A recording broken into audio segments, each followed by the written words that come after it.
સૌપ્રથમ તો આજે જે પધારેલા છે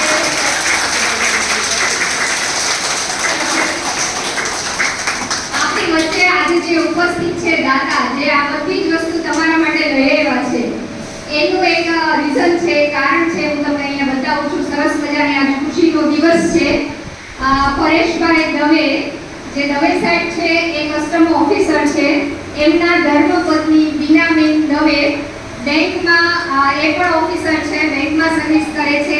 સાથે બા પણ આવ્યા છે, વડીલ. બધા જય શ્રી કૃષ્ણ બોલો.